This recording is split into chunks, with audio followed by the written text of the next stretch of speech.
Metrópolis con un invitado muy especial, con comentarios también pertinentes sobre todo lo que está ocurriendo. Daniel Pou hará el análisis y especulará en torno a algo que ya a esta altura uno piensa que no es crisis. Es lo que está ocurriendo en el PRD, ficción o realidad. Agradecemos muchísimo a dirigentes del Partido Revolucionario Dominicano que estaban citados para hoy, pero nos avisaron con tiempo que no podían. Entonces, en otros programas tendremos su presencia y su parecer, claro, cada uno de acuerdo a sus intereses. Antes de comenzar con ese tema, Daniel, estos últimos meses se ha hablado mucho sobre Boca de Cachón. Nosotros hemos expuesto, hemos exhibido imágenes de Boca de Cachón cuando se estaba comenzando ya la inauguración, cuando el presidente fue, y todo lo que se discute y se espera y se proyecta con Boca de Cachón. Nosotros tuvimos la oportunidad de visitar el proyecto y hacer el trayecto también para Boca de Cachón. Como te comentaba afuera, citando a alguien que nos acompañó, aquí el sur, para que el sur comience a ser distinto, nos falta mucho tiempo, Daniel. Pero lo que se está iniciando debería, sin demagogia y sin ser genuflexo a nadie, tener por lo menos la observación y el auspicio, no solo de las comunidades del sur, sino desde aquí, porque el polígono central tiene ciertos análisis frívolos y cierta propensión a no analizar nada de lo que pasa fuera de nuestros intereses y nuestros vinos, Daniel. De modo que, mira esa belleza, ese es el corredor ecológico, Daniel. Eso es hermoso, la iguana ya típica de la zona. Ese es el lago Enriquillo. Entonces, volvamos al sur o miremos el sur y de verdad, yo no sé si el término es reconocer o cuidar lo que está intentando hacer el gobierno para enmendar una necesidad. Mira, ahí hay escuelas, hay dispensarios, hay canchas, hay oficinas de la Cruz Roja. Me parece algo ideal, incluso voy a apelar a tu condición de analista, de memorioso también. Yo le comentaba a alguien que recordé los barrios de mejoramiento social que hizo la tiranía en los pueblos. Sin embargo, me decían, bueno, pero esto es diferente porque esto se origina por un proyecto, por un problema que hubo con el desbordamiento del lago, etcétera, etcétera. ¿Tú tienes esperanza con lo que pueda ocurrir en Boca de Cachón, Daniel? Sí, primero darte las gracias por tu amable atención. Es a petición, a sí. ti te piden. Bueno, darle las gracias a los que me pidieron y a ti por haber accedido, ¿verdad?, a los grupos de presión para utilizar el lenguaje de pulanzas en este momento. Mira, el tema del sur es un tema que llama la atención y te lo dice una persona que durante años viajó al sur de una manera constante y que no pasaba por el sur. Yo me sentía en el sur y no miraba el sur, yo veía el sur, que son dos cosas muy diferentes. El sur es parte de la deuda histórico-social que tiene el Estado dominicano y toda la sociedad dominicana con una parte importante de su territorio, donde hay raíces tan especiales de nuestra identidad, donde hay raíces tan especiales de nuestra propia nacionalidad, que lamentablemente el desapego que se ha tenido con el sur nos ha llevado a mutilar esa parte de la idiosincrasia dominicana en sus mejores expresiones. Porque si en República Dominicana se han podido consolidar elementos culturales propios y autóctonos con niveles de elaboración exquisitamente delineados, ha sido en el sur. Y yo se lo digo a la gente que pensaba que viajar al sur era el encuentro con el atraso, el encuentro con las manifestaciones retorcidas de la ignorancia. Y yo le decía, tú te vas, por ejemplo, a un sitio como Neiva, tú te vas a un sitio como Villa Jaragua y tú encuentras a los viejitos, qué formación tienen, qué corrección tienen al pronunciar el idioma. O sea, eran pueblos que todos tenían sus bandas de música, tenían sus grupos culturales. ¿Y cuánto? Sus honorables. Sí, sus honorables, pero honorables de altura, Sí, ¿verdad? De capa y espada, como se decía antes. Y lamentablemente el sur ha sido el gran olvidado dentro de lo que es el proyecto de la nación dominicana, un proyecto que todavía no está muy definido. Lo entiendo que no esté muy definido, pero lo lamentable es que el sur no está ni siquiera tomado en cuenta. Y creo que esta iniciativa, que aunque es una consecuencia del desbordamiento del lago Enriquillo, qué bueno que se desbordó el lago Enriquillo y empezamos a fijarnos en el sur, pues este puede ser un buen inicio si se convierte en un elemento consistente dentro de una visión de Estado, nación, para consolidar a la República Dominicana en una región que tiene una potencialidad tan alta, porque el sur tiene una potencialidad altísima en todos los sentidos, en el área agrícola, en el área turística, en todo lo que es la diversidad del desarrollo sostenible hoy en día, pero que lamentablemente siempre lo hemos considerado muy lejano, lo hemos considerado casi como un elemento que se ha añadido a la nación dominicana y que no es una parte importante y relevante. Tú has dicho que es parte de la deuda histórica y social nuestra, y es cierto. De todos modos, Daniel, y yo lo dije caminando por esas calles, vamos a esperar 6 meses para ver qué pasa, porque también debemos contar con esa falta de esperanza entre nosotros mismos como ciudadanos, como ciudadanas, y ese deseo de que las cosas no funcionen. Allá mismo alguien me decía, ¿usted ve eso? Usted verá en 6 meses. Eso va a ser un desastre. Y yo le decía, y tú sabes que pertenecemos a una generación que ni pudimos disparar en la revolución, ni nos hicieron presos durante el balaguerato, pero sabemos lo que es la represión. Como pequeña burguesía urbana. A ti no en el balaguerato, a mí sí. Exacto, pero yo estaba en Puerto Plata tranquilo. Yo entré en una cárcel a los 17 años. Exacto, pero fuimos de los avanzados, sí, de los contestatarios, y eso es importante. Entonces, podríamos pecar ya de pesimista a esta altura, sin embargo, no. Y yo le decía a esos señores, pero vamos a esperar, vamos a darnos un chance. Es que yo creo, Carmen, y me excusa que te interrumpa, es que yo creo que el pesimismo es parte de una beta marginal que hay en la cultura dominicana, porque el pesimismo siempre te signa al menor esfuerzo, al no hacer nada. Y eso es propio de la marginalidad cultural. Mas, sin embargo, el que es capaz de sobreponerse, y en los barrios pobres tú te das cuenta de muchachos brillantes que se desarrollan y salen y alcanzan límites inconfesables o metas inconfesables, pues lo que sencillamente tenemos es que erradicar esa cultura de la marginalidad que está intronizada con ese pesimismo estructural que anida en un sustrato de violencia muy parecida al que describía aquel autor Frank Fanon en Los Condenados de la Tierra.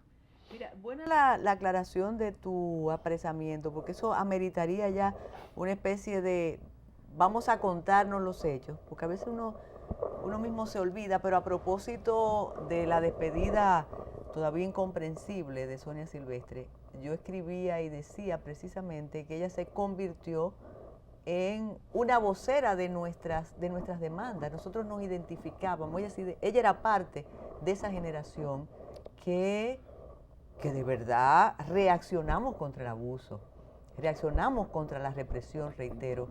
No es tan solo demanda, era una manera de pensarse. Exacto. Sí, porque también, bueno, no te torturaron y no te apresaron, pero nosotros éramos contestatarios, urbanos, pequeños burgueses, pero lo fuimos. Bueno, había una opresión ideológica muy fuerte. Exacto. Entonces, apostemos al sur como esto quedará para la historia, dentro de 6 meses, iremos de nuevo a Boca de Cachón y yo te voy a llamar y te voy a decir, Daniel, nos equivocamos.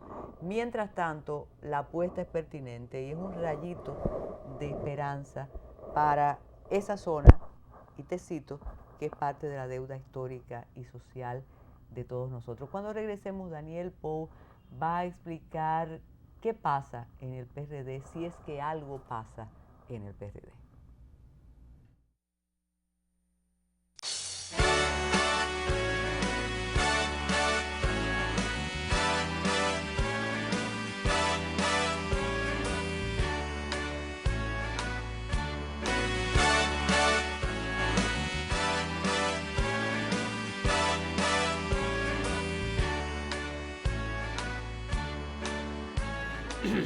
A veces peco de necia, Daniel, y vuelvo y pregunto, ¿por qué esta vez el conflicto en el PRD no ha tenido el abrazo tradicional? Yo le llamo el pérfido abrazo, pero ¿qué pasó esta vez? Como la diferencia entre Mario Vargas Llosa y Gabriel García Márquez, que finalmente muere García Márquez y nunca se pudieron arreglar.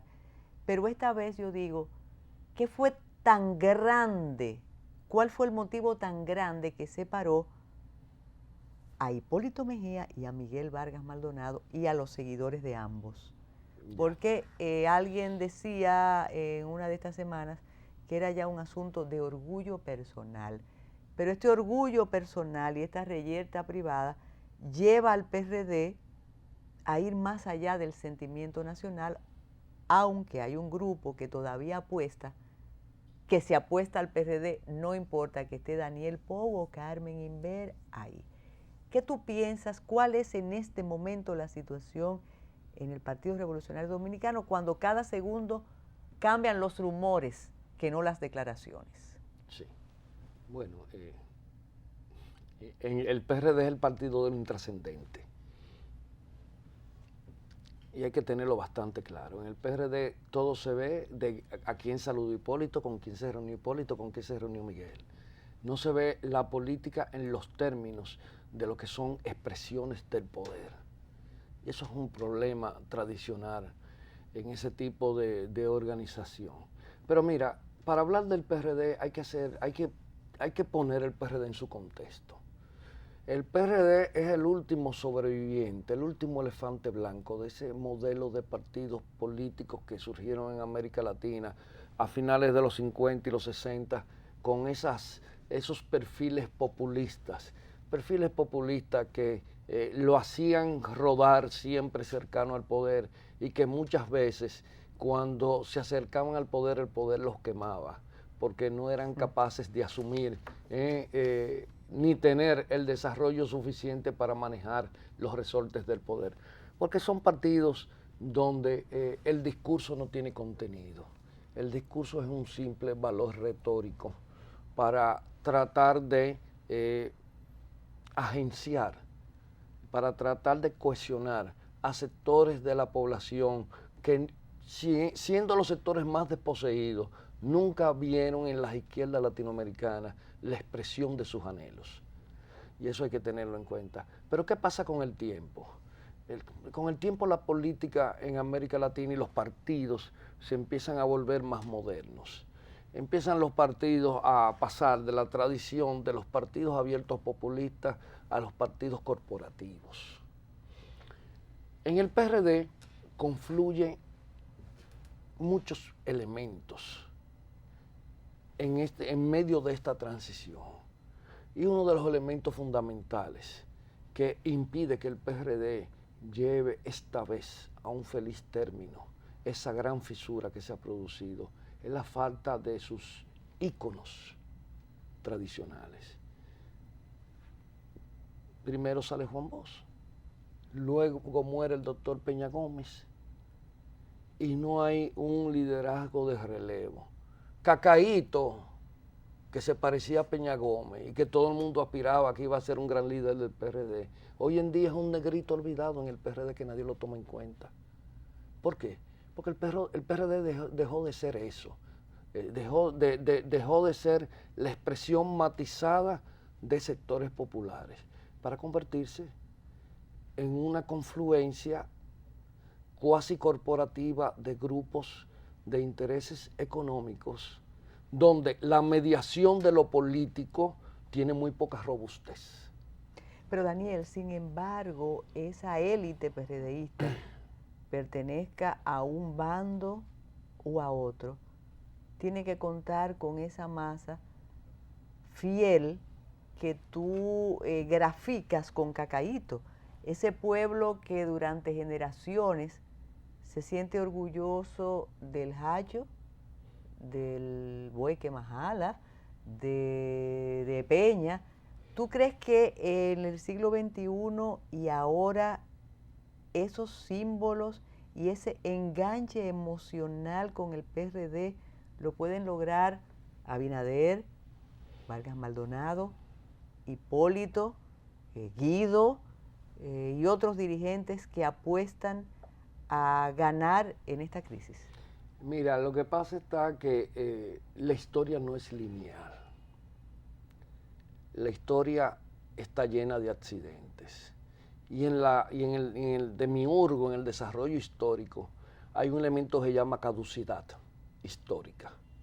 Y es uno de los problemas que tienen que visualizar los PRDistas.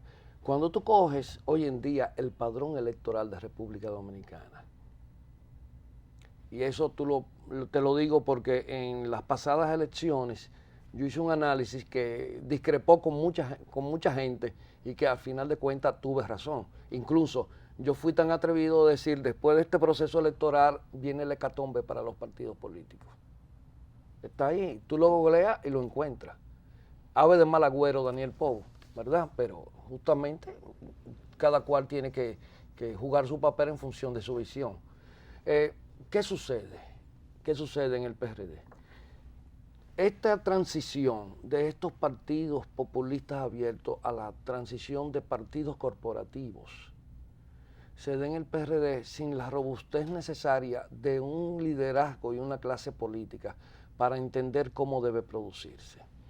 Con el agravante de que estos íconos de la tradición PRDista, el Hacho, el Buey que Majala y todas esas cosas, y el escudito con 1939, ya no significa nada para una gran parte de la población dominicana. Sobre todo, tú coges esos muchachos que tienen entre 18, 30, 35 años, y ya el PRD es un partido más que se está agenciando cuotas de poder como cualquier otro. O sea, ya no hay mística ahí. Y el PRD, su población votante tradicional ha ido envejeciendo, está retirada, ya no tiene, y han muerto. El PRD, si tú coges su padrón de los últimos 15 años, yo creo que más de la mitad debe estar con actas de defunción. Tú sabes que en las últimas elecciones se produjo algo que podía ser de otras épocas, con otro pensamiento y otros objetivos, y casi al final de la campaña, un grupo de intelectuales dominicanos se sumó como si fuera un grupo independiente a la candidatura y al apoyo del presidente Hipólito Mejía. Parte de ese grupo es el que ahora está gestando la convergencia. ¿Cree Daniel Pou que la convergencia será el receptáculo de ese PRD que se dice mayoritario y que se dice el PRD bueno, y podría reinventarse a través de la convergencia? Esa es una pregunta interesante y oportuna, Carmen, porque hay preguntas que son interesantes pero no son oportunas, y hay preguntas que son oportunas pero no son interesantes. En esta pregunta confluyen los dos factores, y te lo voy a decir por qué. Primero, de ese sector de cierto nivel intelectual que se sumó a la candidatura de Hipólito Mejía, no creo... Muchos habían sido críticos feroces y feraces de Hipólito, llegando hasta la burla. Sí, llegando hasta la burla. De ese sector que endosó la candidatura de Hipólito Mejía, yo no quiero hablar mucho porque si analizamos el trasfondo del endoso de esa candidatura por muchos de esos sectores, muchas de esas personas, hay que ver que hay incluso muchas motivaciones personales, muchos resentimientos, mucho de nunca pude llegar con esta gente ni voy a llegar, pero también esa visión que se practica aquí de lo que es el voto en negativo. O sea, no es que esté de acuerdo no es que estaban de acuerdo con Hipólito Mejía, era que había que castigar la candidatura del Partido de Liberación Dominicana. Porque la candidatura de Hipólito Mejía no significaba ni siquiera el más mínimo cambio en términos positivos para la sociedad dominicana. Es más, la candidatura de Hipólito Mejía en las circunstancias del 2012 era una amenaza para la sociedad dominicana. E incluso había una especie Escúchame, ¿y tú sabes por qué era una amenaza? Era quitar al PLD como fuera. Como fuera, sí. ¿Y tú sabes por qué era una amenaza para la sociedad dominicana? Porque el PRD ha mantenido dentro de todo su historial, en su vínculo con el poder, una trayectoria de trasladar las contradicciones dentro del partido al Estado. Por eso tú tienes gobiernos del PRD donde no se puede construir ni una acera. Gobiernos del PRD donde no se puede ni siquiera implementar un anteproyecto de ley que se aprueba. ¿Por qué? Porque el PRD es eso, una contradicción interna. Y es eso desde hace muchos años. Y eso lo incapacita para gobernar. ¿Y qué pasa con el 40 y tanto % que mantiene el Partido Revolucionario Dominicano? Bueno, ¿Se pierde con la división o se puede volver a reunir? A rescatar. Por una de las dos partes. No, yo lo veo ya eso imposible. Creo que hay una cuota muy grande de frustración. Ha habido, como se decía antes en nuestros hogares, un término de mal ejemplo que ha decepcionado a mucha gente, incluso a algunos jóvenes simpatizantes, y sobre todo hay un problema fundamental actualmente dentro del PRD que lo aleja de las posibilidades de convertirse en un proyecto de poder. Creo que el PRD acaba de perder su última oportunidad histórica en el 2012. Es una aseveración sí, dura. Es una aseveración. Y arriesgada, Daniel. No, yo creo que el PRD podrá formarse cualquier otra franquicia donde confluyan fuerzas y cosas, y es posible que se llegue a ostentar una cierta magnitud de poder, pero el PRD, dentro de lo que es el PRD, no tan solo como órgano, sino como concepción política, y eso no tiene ningún tipo de posibilidad. ¿Tú crees en el PRD bueno y el PRD malo, el PRD mayoritario y el PRD que es el del autoritarismo Vargas Maldonadista? No, ¿O eso es parte también de la construcción en la crisis? No, mira, yo creo que el PRD da un saldo negativo por todos los lados. O sea, no estoy considerando personas. Hay mucha gente buena, honesta, súper trabajadora. Pero esa gente buena, honesta, súper trabajadora y capaz se puede equivocar. Como se equivocaron amigos nuestros, ¿verdad? Muy cercanos con respecto a determinadas situaciones. Yo creo que el PRD ya significa, el PRD como modelo de partido político, una retranca histórica en República Dominicana. Hay cosas que ya no pueden seguir existiendo. Y una de las cosas que no pueden seguir existiendo es el Partido Revolucionario Dominicano. Y yo lo digo así desenfadadamente porque yo no tengo militancia partidaria. ¿Y no le temes al argumento de esa inteligencia organizada que dice que entonces, al no existir PRD, tenemos una dictadura? Bueno, esa es una posición un tanto maniquea. Pero se repite y se repite, en los salones de belleza se dice. Sí, en los salones de belleza, en las barberías y tomando vinos muy ricos, ¿verdad? En algunos puntos de la ciudad. Te voy a decir algo. Hay gente que dice, para garantizar la democracia debe estar el PRD en el escenario político. Y digo yo, pero ¿hace qué tiempo el PRD no hace ningún aporte para la construcción democrática? El PRD ha tenido cuotas de poder. Y hay que diferenciar, y vuelvo y lo reitero, un partido que está fuera del poder a un partido de oposición. El PRD desde hace mucho es un partido fuera del poder, no un partido de oposición. Porque para usted hacer de oposición, usted tiene que tener diagnósticos serios, no personas expresándose de manera individual, que después que llegan al poder ni lo oyen, ni los miran, ni le prestan atención. Ojo. Son dos cosas muy diferentes. En el PRD hay gente fantástica, pero resulta que cuando el PRD llega al poder, ellos no lo toman en cuenta. o lo designen a un carguito sin importancia de tercera categoría. Entonces, el PRD desde hace mucho que dejó de ser un partido de oposición, porque el PRD es desde hace mucho el proyecto de un grupo de personas. Nos queda la convergencia, pero cuando regresemos vamos a comentar algo único que ha ocurrido en estos días en la República Dominicana, y es un enfrentamiento directo entre una representante del Ministerio Público y una representante del Poder Judicial. Cosas veredes que pasan en este país.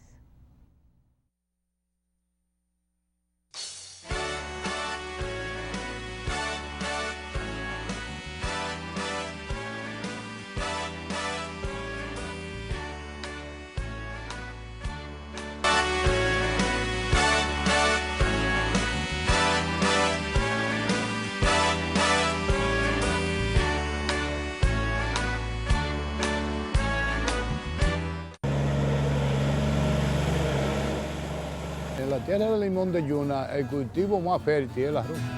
Lo que pasa es que se va de mano en mano, en mano en mano, entonces el parcelero es el que se lleva la última tajada. Pedían en la comercialización, pedían el porcentaje. Que venía un comprador, no, yo te compro 10 pesos mejor que el otro, y uno tenía que andar aventurando. Como ya varias veces ha pasado aquí, que se llevan la cosecha y no aparece el dinero. El campesino se quedaba sin nada y el que no sabía nadar se ahogaba. La PALI era el muro de contención para que los intermediarios que compran el arroz mantuvieran un precio asequible. Ya el banco había asumido esto. La mala administración la llevó a la ruina, lo llevó como el Titanic. Los parceleros se juntaron, hablaron con el presidente. Y ahora la liberó.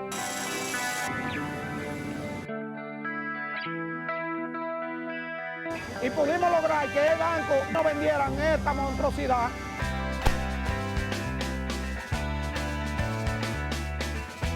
Compramos los molinos que estaban muy obsoletos. Reconstruimos las 7 secadoras y el resto para la construcción. Los hijos míos se han buscado su pesito a ella.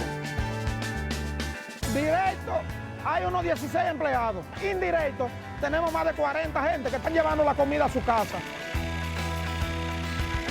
Ahora va a haber otro nuevo resultado. Ahora nosotros vamos a tener mejores beneficios.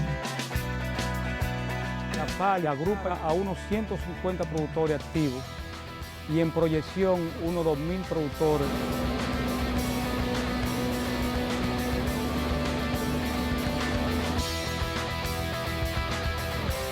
Nosotros vamos a tener arroz a más bajo costo. Vamos a tener un nombre de un arroz que le llaman guaraguao, que es el premium. Y vamos a tener el arroz Fali, que es el arroz popular. Y entonces vamos a tener el Selecto A. Todos los parceleros de Yuna, sin excepción, todos nos beneficiamos, todos. El que quiera trabajar va a conseguir dinero. Claro, el que no trabaja no come, ni maneja, ni nada. Ya tú sabes. Decía Daniel que han sido tradicionales los enfrentamientos entre Ministerio Público y Poder Judicial, pero entre los representantes de las distintas instituciones, no entre Juan y Juana, sino el presidente de la Suprema, cuando hay algún inconveniente, dice que el problema lo tiene el Ministerio Público. Y el Ministerio Público dice, no, el problema lo tienen ustedes. En los discursos del Día del Poder Judicial, el presidente de turno del Poder Judicial de la Suprema Corte de Justicia puede hablar del Ministerio Público, de la lenidad, de la lentitud, de la ineficiencia, puede hablar de la policía, y en algún momento el Procurador General de la República dice que el problema lo tienen los jueces. Pero, oh sorpresa, esta vez el enfrentamiento tiene rostro, y en este caso tiene rostro de mujer, y es un enfrentamiento directo que ha llegado a la interposición de demandas y contrademandas.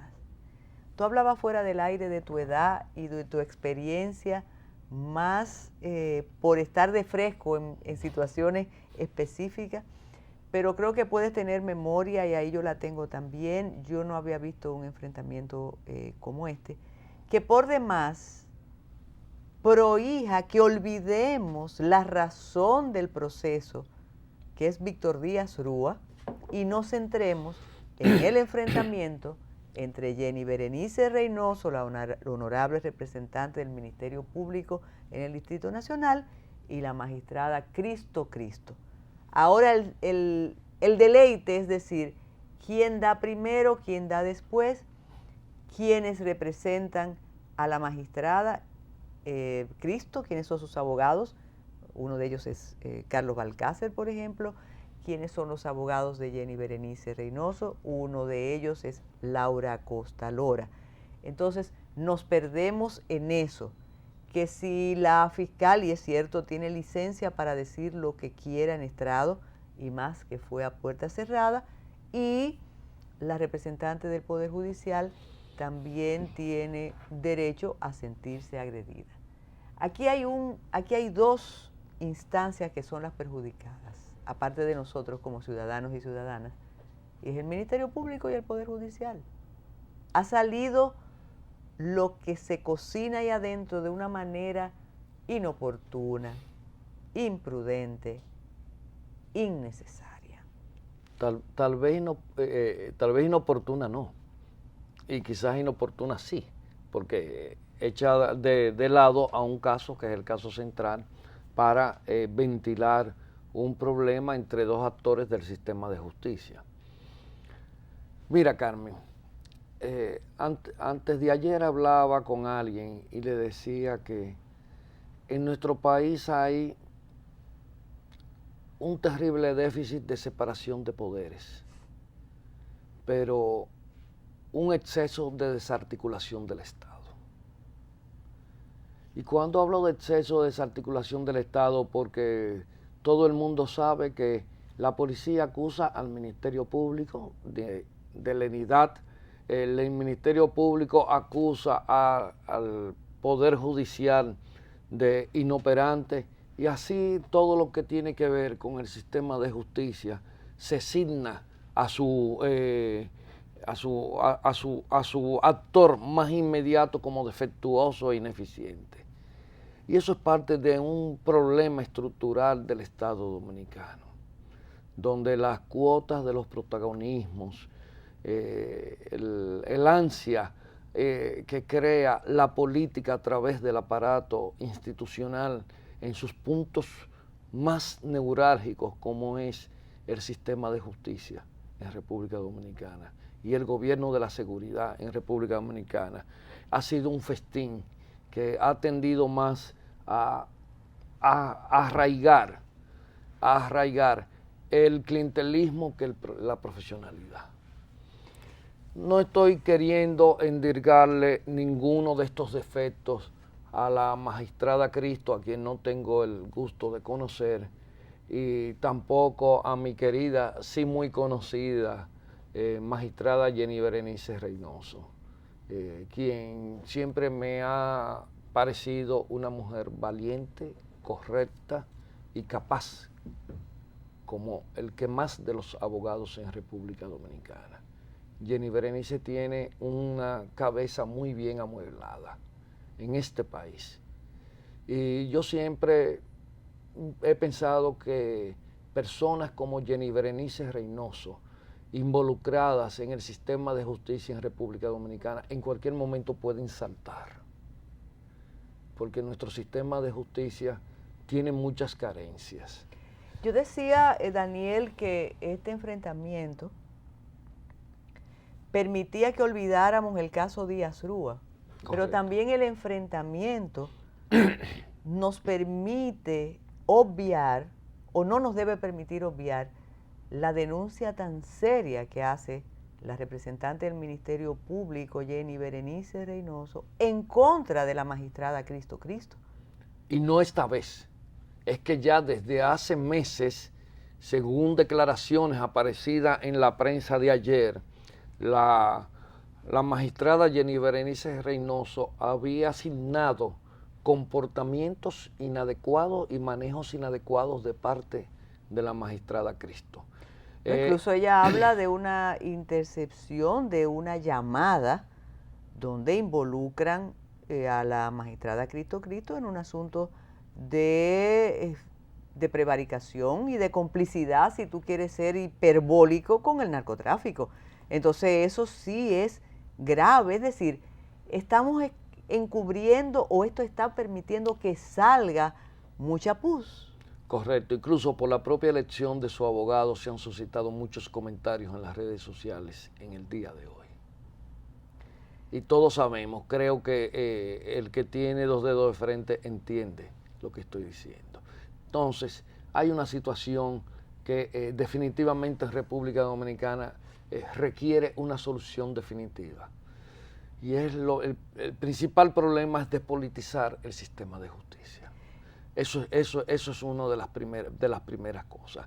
Y lo segundo, los controles sobre el sistema de justicia. Eso quería que no lo dejáramos. No, eso no. ¿Cómo nos damos cuenta con todo lo que podemos imaginar y especular, con todo lo que podríamos recordar la época de Polibio Díaz, cuando se decía que se controlaba, y de las grandes oficinas de abogados que luego se quedaron sin ese control, aunque otras han sustituido a esas?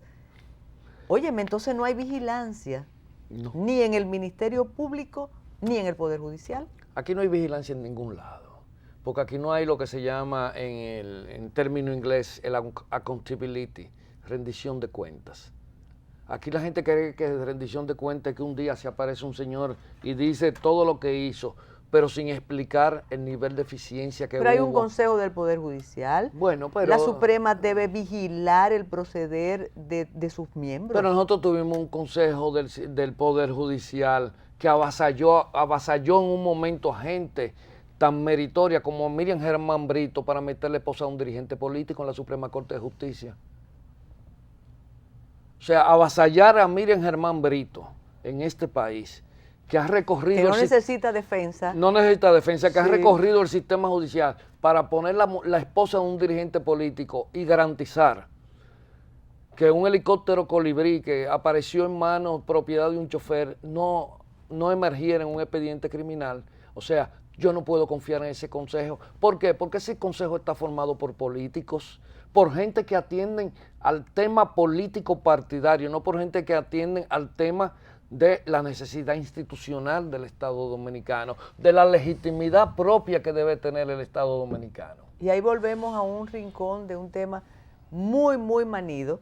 Y tú que uno de tus temas favoritos y que eres experto es de la reforma de la policía, cómo todo el aparato represivo del Estado está organizado para servir a las minorías y validarse ejerciendo la función en contra de la marginalidad. Uh-huh. Es eso. Sí. Los que construyen y los que eligen y deciden, tanto de los grupos corporativos como de los grupos políticos, ellos están al margen, ellos son los impunes de nacimiento. Ellos no tienen que ver nada. Ciudadanos fuera de toda sospecha. Exactamente. Entonces, tienen sus ¿Tú jueces. recuerdas la película? Claro que Ciudadanos fuera de sí. toda sospecha. Tienen sus jueces, tienen sus fiscales y tienen su vida inmune e impune. Y tiene su jefe de policía. Exactamente, O sea, y le dan también. su casa y todo. Entonces, Porque este es el único país donde un empresario le regala una villa en casa de campo a un jefe de la policía y no pasa nada. En cualquier país del mundo va preso el empresario, va preso el jefe de la policía. entonces, cuando Es lo ocurren que se averigua. casos como este, algunos perciben que hay un problema. Correcto. Y el problema ha estado ahí siempre. Es que no podemos ser tan ingenuos, mi querida doña Carmen. ¿Usted fue parte del Poder Judicial o no? Claro. ¿Sí? Y del O sea, Ministerio Público y del también. Pero eso ministerio. es otra historia. Regresamos con la convergencia.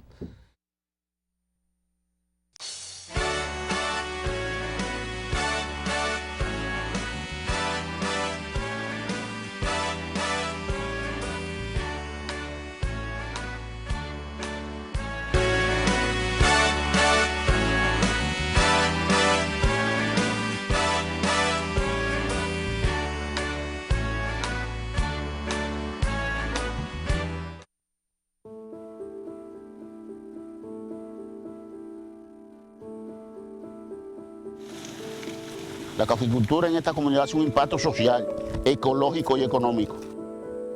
Esta comunidad aquí es eminentemente cafetera. Ya hoy en día, en estos últimos tiempos, que ha venido preparando ya los problemas de contradicciones de esta enfermedad, ya ahora mismo los campesinos están corriendo mucho riesgo en esta comunidad. Porque el problema de la roya ha hecho estrago, no solamente en Bonao, sino en el país y parte de la región, que se produce un café de muy baja calidad y entonces no tenía uno, como que dice, mercado. Nosotros como pequeños productores podemos decir que vamos a desaparecer. El gobierno nos dijo que él no hacía un empréstamo. Ahí cuando llamó para que nosotros fuéramos, nos entregó el cheque en global de los 10 millones de pesos. Este financiamiento servirá para la adquisición de una máquina para tostar, moler y empacar el café, así como la compra de nuevas plantas resistentes a la roya. Con la sustitución de las plantaciones viejas por estas plantas nuevas y resistentes a la roya, vamos a tener un incremento o un rendimiento por tarea que se acercaría al quintal. Lo que quiere decir que vamos a tener por tarea 65 libras más y de mejor calidad. Se va a duplicar la producción y se va a duplicar los recursos. Ya nosotros tenemos aquí un promedio de por encima casi de 2.000 tareas de café sembra. Y los beneficios de la finca va a tener como unos 90 millones de pesos más. Nuestra situación va a mejorar. Sí, porque si podemos vender más y podemos introducir más nuestro café en el mercado nacional, es más rentable para los productores y para la asociación. Entonces tengo pensado salir, por ejemplo, de la deudita que tengo, verme libre. Te voy a decir, las situaciones de los campesinos aquí va a cambiar un 100%.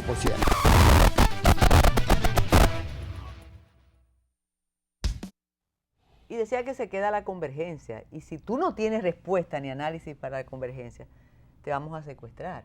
Porque hemos analizado punto por punto, pero ¿qué va a pasar con la convergencia? ¿También es ficción, es realidad?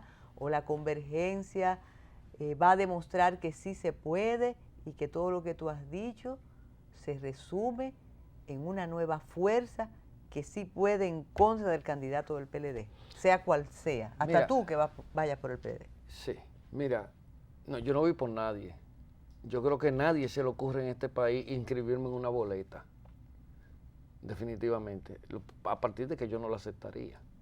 En el escenario que tenemos actualmente no lo haría. Pero nosotros somos tan atípicos que eso que tú estás planteando ha ocurrido en muchísimos países de la región y ganan, después a veces son un desastre. Claro. Pero a eso apuesta la convergencia, que por primera vez sea un candidato que logre sumar todas las fuerzas opositoras. Mira, yo lo que creo es que el debate del PRD y todavía muchas expectativas cifradas de esas personas que forman parte o que están constituyendo la convergencia, les ha robado un tiempo precioso para yo llevar un proyecto político. Y todavía lo veo, ese proyecto de la convergencia, muy a merced de hacia dónde los vientos llevan a ese barco sin timonel y con las velas harapientas que se llama el Partido Revolucionario Dominicano. Y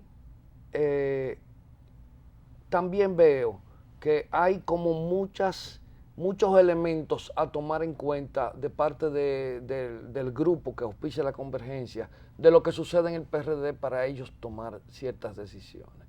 Entonces, yo pensé que en el 2016, en el escenario político dominicano, íbamos a tener una fuerza sólida, robusta, consistente, una fuerza sólida que iba a ser el gran aglutinador de todos estos elementos que se han ido desarticulando dentro de la izquierda, partidos tradicionales como el PRD, etcétera, y se iba a presentar como un proyecto político.